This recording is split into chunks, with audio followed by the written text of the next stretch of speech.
Em alguns de nossos programas, temos apresentado vários espaços que compõem o cenário urbano da cidade de Pouso Alegre, parte constituinte de nossa sociedade, onde acontecem diariamente as relações sociais e a convivência humana. Neste programa, falaremos um pouco mais sobre o Conservatório Estadual de Música Juscelino Kubitschek de Oliveira.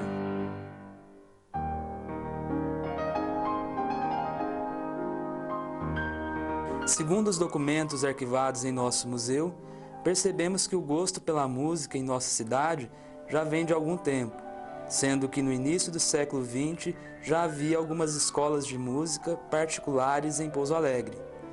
Na década de 50, o então governador do estado de Minas Gerais, Juscelino Kubitschek, decretou a criação de 6 conservatórios no estado. O deputado estadual Cônego Aurélio Mesquita intercedeu junto ao governo para criar em Pouso Alegre uma dessas escolas de música. Assim, em 14 de dezembro de 1951, o conservatório inaugura sua primeira sede, na Praça João Pinheiro, tendo como primeiro diretor o maestro capitão João Soares de Souza. A inauguração foi marcada pela apresentação da Orquestra Sinfônica e Banda da Polícia Militar desta cidade e pela vinda do então governador Juscelino para dar início ao funcionamento da escola. Em 1975, parte do conservatório foi transferida para o antigo prédio do Colégio Santa Doroteia, concluído em 1918, pelo arquiteto Mário Gissoni. Em um primeiro momento, passou a dividir espaço com a Escola Estadual Ana Augusta de Faria e o curso pré-vestibular do Colégio Ângulo, sendo que o ensino primário musical continuou na Praça João Pinheiro.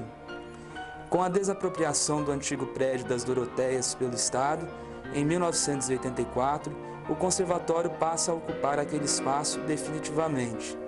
Eu assumi a direção do conservatório em 1984 e meu primeiro objetivo foi conseguir o prédio para o conservatório, que já estava se arrastando há longos anos a promessa de um espaço próprio para o conservatório, desde a fundação dele.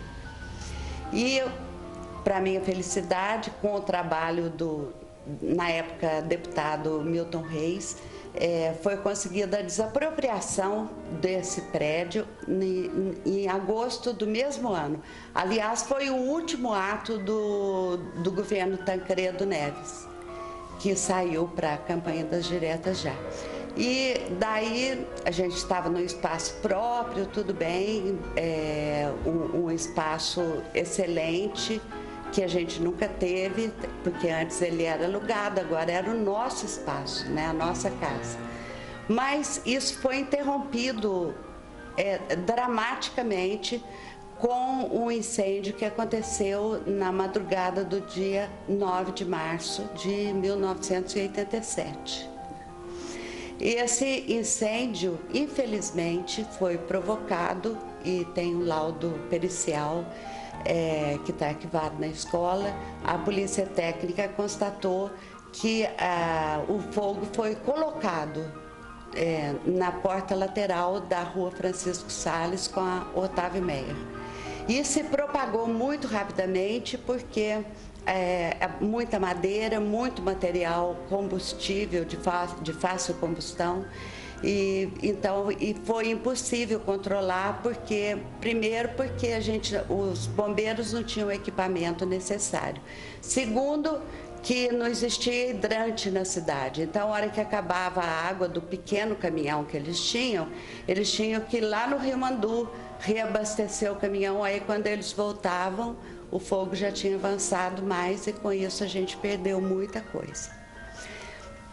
Foi assim, o dia mais dramático da minha vida, realmente, e inclusive tem um espaço de tempo, assim, tipo das 6 às 10 da manhã, que eu não lembro o que aconteceu. Essa situação, assim, da gente ver a casa da gente pegar fogo, é uma coisa muito, muito, muito sofrida, muito dolorosa. E pensar que dentro dela estava a vida de muita gente de anos de trabalho em Pouso Alegre e na região. Então, estava arquivada aqui nesse espaço a vida do conservatório desde a sua fundação, a vida de muitos funcionários, de muitos alunos que passaram por aqui, da classe artística da cidade. Por exemplo, tinha uma coleção de quadros que tinham sido doados para o conservatório, que tinham sido feitos por artistas plásticos de Pouso Alegre com o tema Junho. Foi tudo queimado, muita coisa foi queimada, a secretaria queimou fechada. A biblioteca só não queimou tudo porque entre os bombeiros tinha um aluno do conservatório, então ele sabia a localização da biblioteca e foi direto lá, arrebentou a porta e tirou muita coisa. Mas, por exemplo, a parte de gravações de fotos que estavam nos balcões, que era tipo balcão armário, isso foi tudo embora, não sobrou uma foto nem uma gravação de todo esse arquivo. O arquivo de instrumentos, ele foi arrombado pelo Jorginho Carioca, que já partiu também, né? Não está mais entre nós. Ele foi e daí outras pessoas foram atrás e salvou muita coisa do arquivo de instrumentos, que é onde hoje funciona o refeitório do conservatório. E os outros instrumentos também, muitos foram salvos pelo corredor da capela, que ligava a capela ao prédio do conservatório. Muita coisa foi tirada por ali. Os 2 pianos de cauda nossos foram queimados no salão, né? A gente escutou quando eles caíram. E foi um dia terrível, o pós pior ainda, os dias posteriores piores ainda. Mas nessa hora a gente chega à conclusão da importância do conservatório para a comunidade. O conservatório só sobreviveu a esse incêndio porque a comunidade quis que ele sobrevivesse. Não só a comunidade do conservatório, a comunidade, os professores, funcionários, alunos, mas a comunidade de Pouso Alegre. Nós recebemos manifestações assim, seguidas, diretas, e ajuda de todas as formas. E, inclusive, eu me lembro de uma doação assim, emocionante, que é uma menininha que foi levar uma borracha usada e um lápis para o conservatório. Então, essas doações, todas essas manifestações deram força para a gente voltar para o prédio lá da João Pinheiro, onde funcionava na época o primário musical,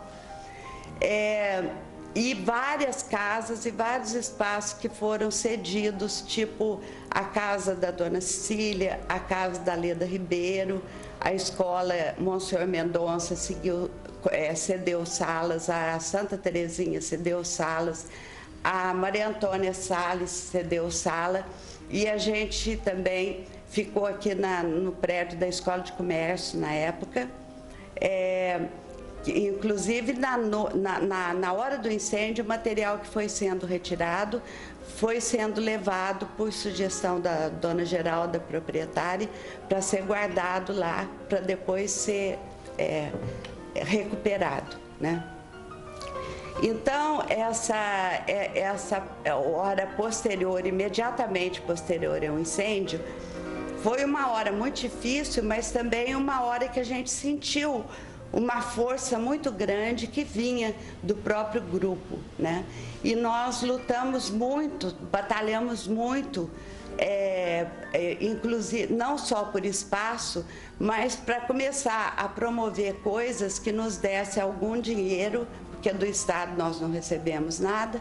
O Estado mantém os professores, toda a despesa do prédio, mas nessa época nós não recebemos nem um tostão do Estado, certo?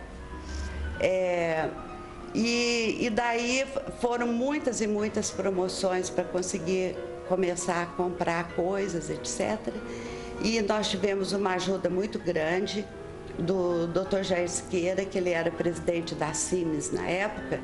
Então ele fez uma campanha entre o empresariado local e o empresariado Indústria e Comércio doou uma quantia razoável que deu para a gente refazer, vamos dizer, metade do acervo que a gente tinha perdido, né, em matéria de instrumento e material didático e móveis e tudo que a gente precisava. E outra ajuda importante que nós tivemos foi do Dino Francescato, que ele fez pessoalmente um trabalho junto à Refinações de Milho Brasil e conseguiu a doação desse piano que está aqui. Então nós ficamos com um piano no lugar dos dois que a gente tinha, mas foi um trabalho pessoal dele, né? E eu queria dizer que eu fiquei ainda no ano de 87 e 88 na direção do conservatório, e durante esse tempo a gente procurou participar ao máximo da vida da comunidade, que foi o que sustentou a gente nesse momento difícil. E também deixamos o projeto de restauração do prédio pronto. E isso foi executado posteriormente, né? Então, durante esses 2 anos que se seguiram ao incêndio, que eu estava na direção, todas as oportunidades que a gente tinha de autoridade que vinha na cidade, tinha uma pasta com foto, relato, etc. e tal, ia lá e falava: olha, o nosso prédio queimou, a gente precisa de apoio para recuperar e tudo. Tem uma coisa interessante, que quando fez 1 ano do incêndio, nós fizemos uma missa de ano do incêndio. E o convite foi como uma daqueles convites de luto que costuma ter aqui na cidade, né? O projeto foi executado e o prédio foi restaurado, sendo reinaugurado em 10 de setembro de 1994, com grande festa. O conservatório hoje ele tem cerca de 2.000 alunos e aproximadamente 100 funcionários, 100 servidores, entre professores e a parte administrativa. Nós atendemos alunos da região toda do sul de Minas, em torno de 40 municípios. Por pertencer à Secretaria de Estado de Educação, o conservatório ele segue toda a legislação das escolas regulares estaduais, né? Então nós não somos uma escola que tem sua regulamentação própria. Não, nós fazemos parte de um sistema e nós obedecemos à regulamentação desse sistema. Por sermos estaduais, nós somos uma escola gratuita, que também não é do conhecimento de todos. Muitas pessoas perguntam, né, assim, querem se informar e perguntam quanto custa para estudar no conservatório. Então, uma coisa que a gente tem que deixar muito clara é que nós somos uma escola gratuita. Atualmente, essa regulamentação da secretaria faz com que o conservatório ofereça 2 cursos distintos. Nós temos a educação musical, que é um curso de 9 anos, que corresponde ao ensino fundamental da escola regular, que é para crianças de 6 a 14 anos. Isso não quer dizer que não possam entrar maiores de 14 anos, podem fazer esse curso também. E nós temos os cursos técnicos profissionalizantes, de 3 anos, que é na área de instrumento, de canto e de design de interiores. As inscrições no conservatório, elas acontecem todo mês de setembro, porque o nosso regime é anual, né? Nós não temos matrículas no meio do ano. O candidato, quando ele vem procurar pelas aulas do conservatório, nós oferecemos então esses 2 cursos para ele. A educação musical, para o candidato que não tem conhecimento, que quer entrar para aprender a música desde o início. Mas nós oferecemos também o curso técnico profissionalizante, que é onde o candidato ele tem que se inscrever, passar por uma avaliação, por um teste, tanto teórico quanto prático. Então, o curso técnico ele é oferecido para candidatos que já têm conhecimento musical. Então, é muito importante deixar isso, esclarecer essa parte, e que o curso de educação musical, ele não é pré-requisito para fazer os cursos técnicos. O aluno, ele pode sim entrar no conservatório desde criança, passar por todos os anos da educação musical e depois dar continuidade no curso técnico. Mas ele pode também chegar direto, fazer essa classificação e entrar no curso técnico. É importante esclarecer que o conservatório, ele desenvolve várias atividades artístico-musical durante o ano. Nós temos alguns projetos, né, já de vários anos, como as terças e as quintas, a terça maior e a quinta musical, que são atividades que acontecem todas as semanas. Elas acontecem às 20 e 30 horas, são abertas ao público, não é uma coisa fechada só para os alunos, é aberta a toda a comunidade e são atividades gratuitas também. Nós temos, além dessas atividades, a nossa Caipirarte, que é uma festa já de vários anos, que ela surgiu na época da reconstrução do nosso prédio e que a gente procura dar continuidade. Geralmente a gente agenda essa atividade no dia do folclore, então aconteceu esse ano no dia 21, 22 e 23 de agosto, também aberta à comunidade. E temos a nossa Semana de Arte e Música, que também já é uma tradição no conservatório de vários anos. Ela acontece geralmente na primeira semana de novembro. É uma oportunidade que a gente tem de trazer artistas de fora para fazer workshops, apresentações, e também são atividades abertas a toda a comunidade e gratuitas. A4, Camerun, Duo Fernandos, Entre Cordas, Le Bizarre, Orquestra de Violões, Vox Absurda, Grupo Teatro Experimental e Fanfarra são alguns dos grupos formados no conservatório. Alunos e professores sempre se destacaram em apresentações municipais, regionais, nacionais e internacionais. Podemos citar alguns nomes que por ali passaram: Inesita Barroso, o apresentador Miele, os professores André Lorieri, Antônio Lobo e tantos outros nomes que tornaram e possibilitam que o nome dessa escola seja conhecido pelo Brasil e pelo mundo. Eu queria dizer que foi um desafio muito grande essa coincidência de eu estar na direção do conservatório nesse evento, e eu estudei aqui, me formei aqui, depois estudei fora daqui também, mas nunca deixei de trabalhar aqui. Inclusive, na época que eu morei em São Paulo, eu vinha dar aula aqui no conservatório. E acho que eu cumpri a minha missão da melhor forma, mas com certeza porque eu tinha uma grande equipe e um grande apoio da comunidade e muito amor pela casa.